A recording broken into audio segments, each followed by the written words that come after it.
Bola vaovao mifandray amin'izay any dia milamina treto ny tanàna Antananarivo taorian'ny rarahana fapana omaly teny anivon'ny Anjerimanontolo teny Ankatso nandritra ny fitokonan'ny mpianatra marihana ihany koa fa nisy ny raraha bomba izay hita manodidina ny foben'ny Jirama teny Ambohijatovo Avaratra izay tsy maintsy nanokafa ny mpitandro ny filaminana fanadihadiana dia ho jerentsika indray ary ny makasika izay. Nafapana Antananarivo omaly taorianan'ireny trangan-javatra anseho toy ny tany amin'ny Université Ankatso na koa ny fahitana bomba teny amin'ny foiben'ny orinasa Jirama teny Ambohijatovo Avaratra omaly alina ireny.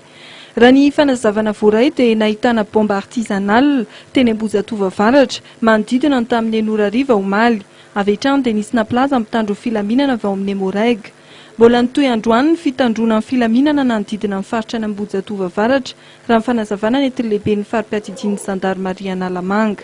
Jirama moa omaly misy an'iny ataontsika hoe bomba iny moa tsy artisanal raha ny tena marina satria charge iny mihitsy dia nisy détonateur fa détonateur pyrotechnique moa zany hoe ampirehetina vao mipoka.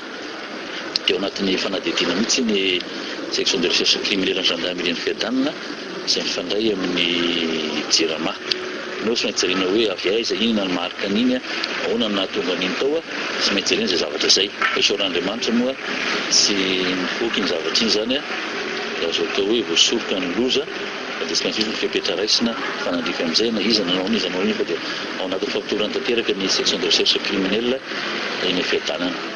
Miverina ihany koa ny famovozana sy ny filaminana amin'ny ankapobeny eny amin'ny faritra Ankatso iny taorian'ny fihetsiketsehana nataon'ny mpianatra omaly.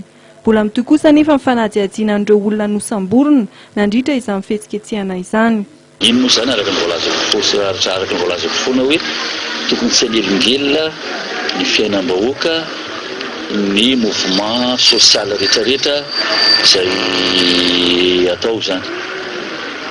Na mafisoko foana hoe tsy manaiky mihitsy ny ataon'ny lalàna moa zany tsy manaiky an'izay fa izay ataon'ny gendarmerie ny memo dia mampiratsa ny lalàna izany fidinana an-dalambe na fivirovoriana an-dalambe na kalamanjana fahazahoana fahazahoan-dalana. Izay zany ny Ankatso amin'izao fotoana izao. Omaly moa nisy an'iny olona voasambotrina, misy moa milaza hoe tsy mpianatra teny, misy milaza mpianatra mbola ao anatin'ny famotorana. Nazokazana zany dia atao hoe milamina ny Ankatso aloha ny ivelany Ankatso fa ny ao anatiny moa satria zay moa tsy mahazo miditra ao anatiny amin'ny fanajana izay franchise universitaire zay dia tsy miditra anatiny mihitsy izay. Andrasana ny fivoaran'ny toedrarano momba ity fihetsiketsehana nataon'ny mpianatra teny Ankatso ity.